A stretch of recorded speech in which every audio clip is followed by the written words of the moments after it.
Welcome back to the B-Town Breakdown. We have a lot to unpack in the sports world for this past weekend. For Jayden Betron, Gabe Fenster, and Kelsey Denny, let's get into it.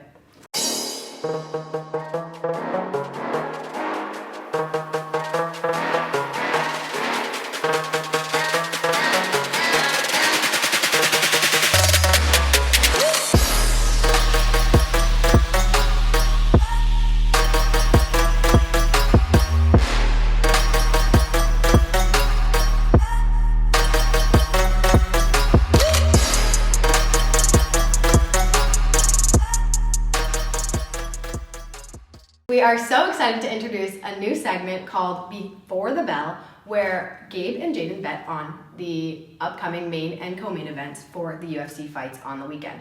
So to start this week, we're going to do a quick little recap on UFC 272. What do you guys think?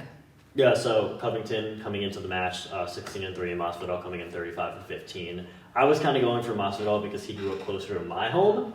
It really didn't matter. I was neutral for both the guys. I just was leaning towards Masvidal because he's a South Florida boy. I thought it was going to be a close fight, but Covington just dominated every round. There was no surprises. I knew Covington's game plan going in was going to be to utilize his strengths of the wrestling and the ground and pound. He was an all-state Division I wrestler, and it proved they have bad blood between each other, and Masvidal doesn't really believe it's settled after the fact, even though Covington dominated him for 5 rounds. But no, I wasn't surprised with how Covington got it done. I predicted that it would be a grueling 5 rounds for Masvidal, and Covington would get his hand raised by the end of it. And he even had a 50-44 decision, which means he won one of the rounds 10-8, which just showed how dominant he was compared. He definitely, his hand was high at the end. Unanimous decision. Pretty obvious. Yeah, for sure. So, going into fight night this upcoming weekend, Santos Ankalaev, what are we thinking? So, Santos is a proved veteran, been in the game for a long time. I think he gave John Jones, which is the greatest fighter of all time, his toughest fight ever. I actually believe he won that fight. He blew out his 2 knees, and ever since he's blown out his 2 knees, he hasn't been able to get the job done. His last fight was a 5-rounder against Johnny Walker, and to go 5 rounds with Johnny Walker, I mean, it showed his cardio's there, but Johnny Walker just showed that if he gets hit once, he's over. And Santos used to be the hardest hitter, the power puncher in the UFC, and he lasted 25 minutes with Johnny Walker, and Johnny Walker just got KO'd in 2 minutes in. Ankalaev, I believe, is the future of the division. He's shown that he has every aspect of the game that takes what it takes to be a champion. He has the grappling, he has the wrestling, he has the transitions. He doesn't submit that often, but he has the submission game, and he can throw hands. His last fight was against Volkan Ozdemir and just dominated him. Hit him with the strikes, he fell, dominated him on top for a couple rounds, and Ankalaev is the decision this weekend, and I don't think it goes 5 rounds. I think Ankalaev by TKO. Okay. Moving on to the other rule. Let me just make my prediction for that one. I'm going to say 4 rounds, and I'm gonna go with the same decision that you made. Ankalaev by TKO. I don't think it goes out of the 2nd round. Okay. All right, and then Moraes and Yadong. Yeah, so Moraes coming in with 23-9-1, and then Yadong with 18-5-1. Moraes has not been hot at all. He's 1-4 in his last 5. Yeah. And then Yadong's 4-1 his last 5. So obviously, Moraes is not the favored one to win in this match. Yadong is definitely higher. So for all those bettors out there, probably should go with Moraes because that will get you a lot of money if he does win. Yeah. So basically, Moraes has the strength of schedule as one of the hardest strengths of schedule of any fighter in the UFC. He's fought the who's who. He's 33 years of age. However, he's coming off of not the best loss to Merab Dvalishvili. Merab's very good, obviously, but Moraes has the speed. He has the power. He's been a little unconfident recently after he's going 1-4 in his last 5. Yadong has been talked about for a long time that he's the next up-and-coming fighter from China and that he's the future. He's 24 years old. He only has one loss in the UFC, and that's a split decision to Kyler Phillips. I think he gets it done here. I think his striking is going to be too much for Moraes, but I would say Moraes is a live underdog considering his strength of schedule and his speed and his tactics. I wouldn't count him out just yet, especially fighting someone like Song Yadong, who isn't a proven fighter yet. So if this would be Moraes' chance to get back into the pool of the elites again, and if he doesn't, then he's the journeyman that the up-and-comers are going to go through. Yeah, so I'm going to go with the underdog in Moraes because you're going to go with the underdog. Yeah. Just based off experience, like you said, Yudong is young. Moraes is 32, 33. He's 33, 33. Yeah. So he's got experience on him. Like, yes, he's been cold, but you got someone who's inexperienced coming from out of the country. So no, I like the bet a lot. I think Yudong gets it done by decision. Okay. Cool. Yeah, so I'm gonna go with Moraes by decision as well. So. All right. Well, we'll see next week. But right now, we have to toss it over to our Even a Fan reporter, Zach Greene, who headed to Indianapolis to check out the Big Ten basketball tournament to find out who our real, true Hoosier fans are. So, with that said, Even a Fan.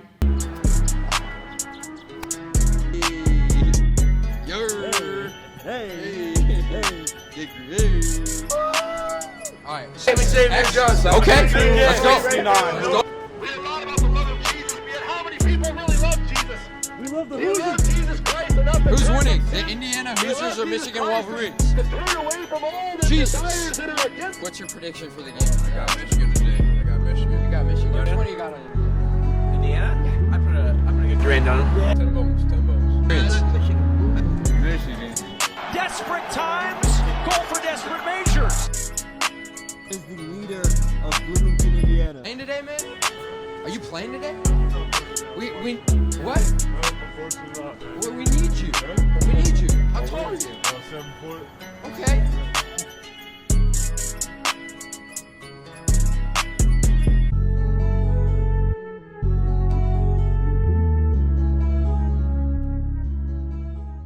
Thanks, Zach. So, speaking of the Big Ten championships, what is your most out-of-pocket team that you see going far? Well, it's one of my favorite times of the year. It's starting to get closer to the madness of March. But let's start with the Big Ten tournament. Scarlet Knights are cold.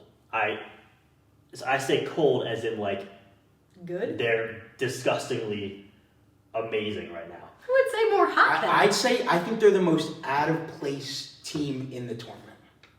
Okay, elaborate on that. Number one is Wisconsin, or number two is Wisconsin. One's Illinois. One is Illinois. Number two is Wisconsin. Number three is Purdue. Number four is Rutgers. Yeah, that makes sense. Number five is Everybody loves number Rutgers. 5 is Right. Michigan State. Who would have thought Rutgers? Or number right? five. So, Number 5 is Ohio State. Number 6 is Iowa, Michigan, Illinois, Iowa, yeah. then Michigan It's State. one of those. Yeah, It doesn't Rutgers really is matter. definitely in the middle of that. Those top six don't It's matter. just unexpected. Those teams But- have all been ranked the whole year, and Rutgers is in the middle of them. Well, Rutgers is playing well against the Big Ten teams, which brings me to my next point. Rutgers, they have beaten Purdue, Illinois, Wisconsin, Ohio State, and Iowa. Those are 5 ranked teams. And Wisconsin. He did. I just said Wisconsin. Oh. So, they- those are just the ranked teams. No, though. they have great wins. They also have really bad losses. They do. But those are at the beginning of the season. I have to say, Rutgers are a good team. I underrated them coming into Bloomington. I really thought the Hoosiers were going to hand them a double-digit victory, and because it was either the Hoosiers really make the tournament or Rutgers makes the tournament. And you look at Rutgers' wins, right? They lost a lot of bad games. They had some but bad when you're losses. but now they're in the tournament, they're not going to play the bad teams. They're going to play these teams that they beat, which makes them a huge threat. I will say it also makes us when they excited. won, What was that? it makes those games harder because when they won, they beat Purdue on a half-court buzzer beater. Right. And, yeah, I mean... It's not going to happen again. Never say It never. happened at the Never Hoosiers. say never, but It's not going. Ron Harper's not draining a half-court buzzer. That's not the most. Ron Harper. That's not That's the the most second likely. time Ron Harper's done that this season, and it's even rare to do it once. And the fact that he did it twice. He not from half-court against the Hoosiers. I know it wasn't half court, but it was still cold. We also have to look at the other teams. Like they're going to be pissed off that they lost. They to lost to Rutgers. Yeah, I mean, but honestly, Who Ron. wants to lose to Rutgers? All I'm No going to one. say is Ron Harper Jr. is that guy. He's good. He's that guy. If Ron Harper Jr. lost 20 pounds, he'd be elite. I think this 20 pounds is what makes him a threat because If he's he so lost- big. no. That he's just able to back down his defenders. He plays bully ball, but Yeah. you saw against the Hoosiers, he went 5 He for looks 7 like from Zion, three. but he can shoot. He went 5 for 7 from 3. If you lose that 20 pounds, you're still a big body in the league next year. If he But wants he's able to get if to he the wants paint to make now. the league, if he loses 20 pounds, he'd make the league. I don't think weight even matters anymore. You look at Zion. No, it matters. There's a reason. Weight doesn't matter. He's not playing because of his weight Zion's not playing because of his injury. and his weight. There's so much weight on that injury. Thanks, Exactly. But But look at Jokic. I think Trace Jackson Davis, his odds of going into the league got decreased a lot this year. Decreased a ton this year. His stock dropped. And I think Ron Harper Jr.'s stock has increased a lot.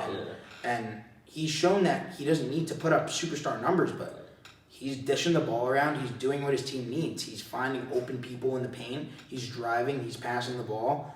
Okay, but the real question: do you think the Hoosiers are going to make the March Madness tournament?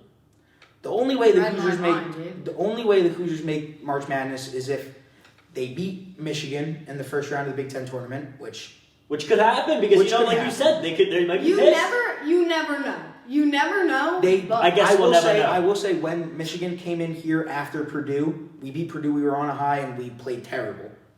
Indiana played horrible against Michigan. You never know about that game. They then need to go on and beat Iowa. Yeah. Well, Indiana now knows what to do and to guard that big blob of a center that Michigan has. Oh my god. Hunter Dickinson's Oh good, my dude, God. and he hasn't. He's elite. Yeah, He is elite. He's he just has- like a he big didn't blob, play. like Joel Embiid. He's just like out there. He's just. He didn't play his last 4 games, Why are we and body I'm pretty sure they're. I'm not body they're shaming. under- I'm just saying like he's just annoying. He's just out there and he's just like bodying the whole team. It's annoying. Okay, so we'll see. But we have run out of time for today. So thank you so much for tuning in. Make sure to follow at IUSTV Sports for all of your sports updates, especially the Big Ten tournament coming up this next upcoming week. For Jayden Betron, Gabe Fedster, and IUSTV Sports, I'm Kelsey Dennehy. We'll see you next week.